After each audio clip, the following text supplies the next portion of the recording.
हमने डाकुओं को ग्लोरीफाई किया, घोड़ों पे बैठा बैठा के उनको हीरो बनाया। हमने नक्सल लोगों को ग्लोरीफाई किया, हमने स्मगलर्स को ग्लोरीफाई किया, हमने टेररिस्ट लोगों को ग्लोरीफाई किया। और ये भारत का कौन सा ऐसा यूथ है जो सड़कों पे बास्केटबॉल खेलता रहता है और फ्रीली? वो एक कल्पना है। वो क्या है? जिन लोगों ने भारत की मिट्टी में कदम नहीं रखा है, भारत की जो सोच है उसमें जो नहीं घुसे हैं, जिन्होंने गंगा में डुबकियां नहीं लगाई है, वो जानते ही नहीं है कि भारत की यूथ की समस्या है क्या।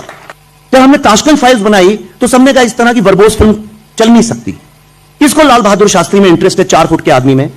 अरे गुलाब लगाओ, टोपी पहनो, तब तो कोई तुम्हें देखे, खूबसूरत तो लगो कम से कम।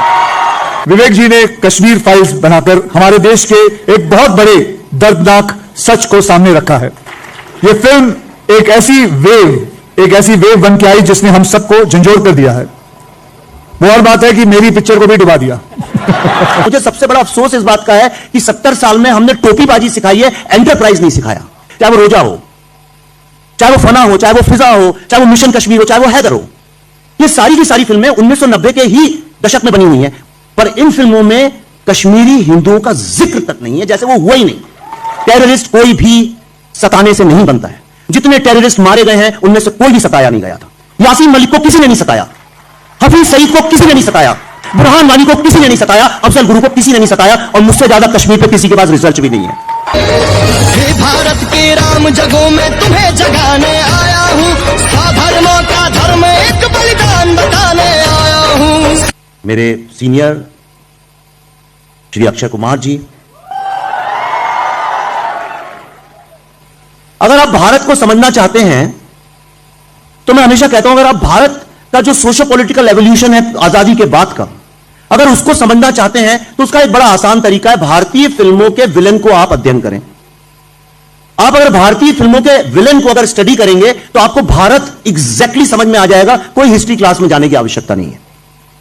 आप अगर आजादी से पकड़ें, आजादी के वक्त की फिल्मों में विलेन हुआ करते थे अंग्रेज लोग, और उनसे लड़ाई लड़ने वाला जो होता था वो एक बड़ा सामान्य गांव का एक टीचर का बेटा, एक बहुत मामूली आम आदमी हुआ करता था। वो लड़का निकलता था और वो कहता था, नहीं मैं इस शोषण के खिलाफ आवाज उठाऊंगा, आजादी के लिए अपनी जान देने को तैयार हूं। और वो एक भगत सिंह जैसा, चंद्रशेखर आजाद जैसा, गणेश शंकर विद्यार्थी जैसा एक बड़ा मामूली आम हिंदुस्तानी का आदमी हुआ करता था। फिर आजादी मिली, जमींदारों ने जो है नए भारत, आजाद भारत के ऊपर अपना जो है पावर जिसको कहते हैं वो स्टैब्लिश किया। तो आप जो आजादी के बाद की फिल्में जो हैं तुरंत 47-50 के दशक की, उसका जो विलन था वो जमींदार हुआ करता था, और उस जमींदार से लड़ाई लड़ने वाला एक किसान का बेटा, एक मजदूर का बेटा हुआ करता था, खासतौर पे किसान का बेटा। आप देखिए दिलीप कुमार की फिल्में देखिए उस वक्त की, तो वो जमींदारी के खिलाफ लड़ाई लड़ता था। और भारत की जो चेतना थी सही और गलत के बीच शोषण से लड़ाई लड़ने की, वो चेतना एक जो है उसको जगाती थी वो फिल्म। वो जो नायक था उसको जगाता था, और भारत की जो आम जनता थी उनको एक स्टोरी टेलिंग में रिप्रेजेंटेशन मिलता था। उसके बाद का दशक देखिए आप, जब जमींदार लोगों को, जब जमींदार के खिलाफ जब खड़े हुए, उसके नक्सल मूवमेंट सारा चालू हुआ था, तो यही जमींदार जो है अब गांव छोड़ के शहर आ गया, और शहर आके वो मिल ओनर बन गया। इंडस्ट्रियलिस्ट नहीं, मिल ओनर। और अगर आप उस दशक की फिल्में देखें, ये 60 और मिड 70s, अर्ली 70s तक की, तो ये मिल ओनर के खिलाफ जो है एक लड़ाई लड़ता था एक मामूली आम मिडिल क्लास हिंदी बोलने वाला, तेलुगु बोलने वाला, बंगाली बोलने वाला लड़का खड़ा होता था, उसके खिलाफ आवाज उठाता था और उसको आखिर में परास्त करता था। फिर धीरे धीरे फिल्में आई जिनमें पॉलिटिशियंस और पुलिस ऑफिसर्स और इंडस्ट्रियलिस्ट का नेक्सस बनने लगा, और ये सत्य भी है। 80 के दशक की आप अगर पॉलिटिकल न्यूज सारी देखें तो वो उसी नेक्सस के ऊपर सारी बेस्ड है। वही वक्त है जब बोफोर्स और ये सब निकला, एक कॉर्पोरेट लॉबी, पॉलिटिक्स और इनने किया। लेकिन आप अगर देखें उसके बाद लिबरलाइजेशन जब आया 1990 मिड 90s के बाद, जरा इस पर गौर दीजिएगा, सडनली हमारे एस्पिरेशंस चेंज हुए, एक नया युग आया, और खास तौर पे 2000 के आसपास देखिए भारतीय फिल्मों से विलेन ही गायब हो गया। विलेन अब लड़की का बाप हो गया। विलेन तो गायब ही हुआ, पर साथ में कॉमन मैन भी गायब हो गया। पिछले 20 सालों में ना तो आपको भारत के न्यूज़पेपर्स में कॉमन मैन की कहानी सुनने को या पढ़ने को मिलेगी, ना आपको इंडियन टेलीविजन शोज में कहीं कॉमन आदमी मिलेगा, ना आपको भारत की फिल्मों में या मेन जो डिस्कोर्स है इस कंट्री का उसमें कहीं भी कॉमन आदमी मिलेगा। और जो कॉमन आदमी मिलेगा वो एक बंबई की विचारधारा में पनपा हुआ कॉमन आदमी होगा। वो कॉमन आदमी की एक इमेजिनेशन होगी कि शायद कॉमन आदमी ऐसा होता होगा।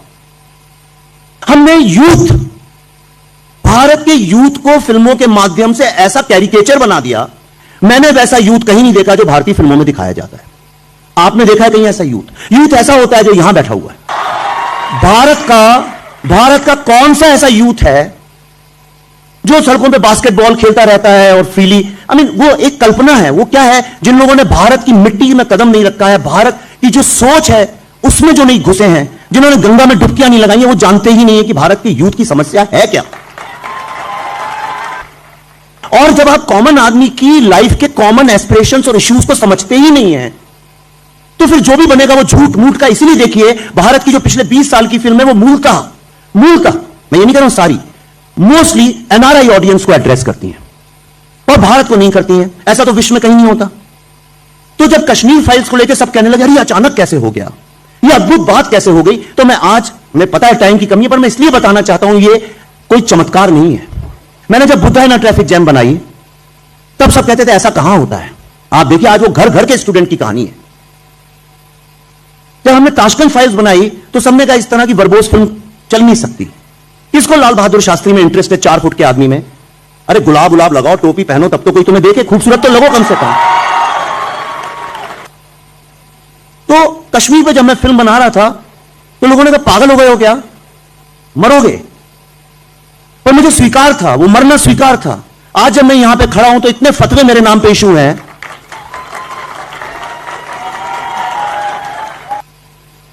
पैसे में डूबना, पैसा कमाना बहुत अच्छी बात है। मुझे सबसे बड़ा अफसोस इस बात का है कि 70 साल में हमने टोपीबाजी सिखाई है, एंटरप्राइज नहीं सिखाया। कि क्या यह संभव है कि हम भारत की जो समस्याएं हैं जो पिछले 50 साल से चल रही हैं, इसलिए कि सब लोग उन पे बात करने से डरते हैं। हमने ऐसा नहीं है कश्मीर पे फिल्में नहीं बनाई हैं। कश्मीर पे भारत के सबसे ताकतवर, सबसे बड़े, सबसे रईस, सबसे बड़े influential stars, directors, producers, writers ने इतनी बड़ी बड़ी फिल्में बनाई हैं जिसकी आप कल्पना नहीं कर सकते। चाहे वो रोजा हो, चाहे वो फना हो, चाहे वो फिजा हो, चाहे वो मिशन कश्मीर हो, चाहे वो हैदर हो। ये सारी की सारी फिल्में 1990 के ही दशक में बनी हुई हैं, उसी टाइम फ्रेम में बनी हुई हैं।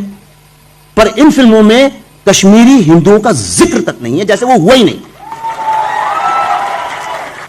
दूसरी विडंबना देखिए, ये सारी फिल्में टेररिस्ट लोगों को जस्टिफाई करती हैं कि उस बेचारे पे ये जुल्म हुआ, उस पर जुल्म हुआ, इसलिए उसने बंदूक उठा ली। दलितों पे इतना जुल्म होता है वो क्यों नहीं बंदूक उठाते?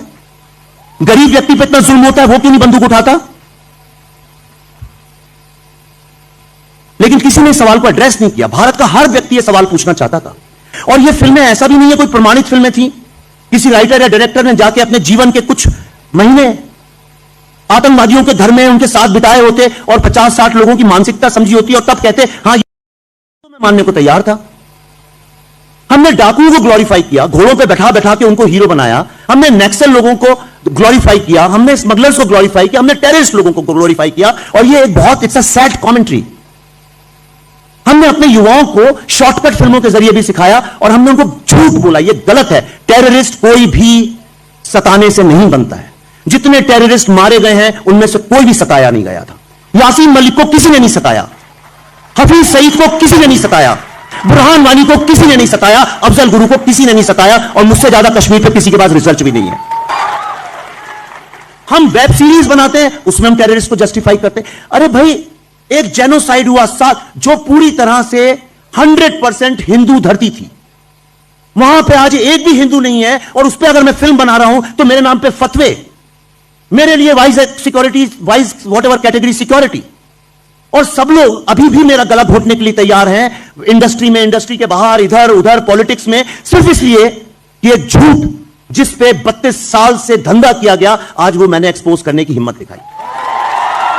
लगभग मैं कहूंगा 70 साल लगे हमारे देश को इस बात को समझने के लिए कि टॉयलेट यानी शौचालय आदमी की, औरतों की, परिवार की एक बेसिक नीड है। इस देश ने 70 साल के भाई बोलने दीजिए, मैं आपसे हाथ जोड़ के विनती करता हूं, बोलने दीजिए, उसके बाद शोर मचा लीजिएगा, फिर मैं भी आपके साथ शोर मचा लूंगा। इस देश ने 70 साल एक प्रधानमंत्री के आने का इंतजार किया जो देश को यह समझा सके कि हर एक के घर में शौचालय होना कितना जरूरी है। नतीजा यह हुआ कि आज हमारे देश में शौचालय घर घर में बना हुआ है। या बन रहा है। मुझे हमारे प्रधानमंत्री की यह बात समझ में आई और मैंने एक छोटी फिल्म बनाई जिसका नाम है टॉयलेट एक प्रेम कथा। उसके बाद कुछ समय बाद मुझे महावरी की समस्या दिखी, मैंने उसके ऊपर एक फिल्म बनाई। मेरी पत्नी ने इस फिल्म को बनाने में मेरी मदद की और मैंने पैडमैन करके एक फिल्म बनाई जो कि बहुत ही इंपॉर्टेंट विषय थी। उसके बाद मैंने मिशन मंगल बनाई, एयरलिफ्ट बनाई और हंसते हंसाने के लिए मैंने हाउसफुल भी बनाई। तो वैसे जैसे आपको बताया गया है, जून में मेरी एक फिल्म सम्राट पृथ्वीराज चौहान भी आ रही है। देखिए, हम सबको देश की कहानियां कहनी है, कुछ जानी पहचानी, कुछ अनसुनी, अनकही। जैसे विवेक जी ने कश्मीर फाइल्स बनाकर हमारे देश के एक बहुत बड़े दर्दनाक सच को सामने रखा है। यह फिल्म एक ऐसी वेव बन के आई जिसने हम सबको झंझोर कर दिया है। वो और बात है कि मेरी पिक्चर को भी डुबा दिया।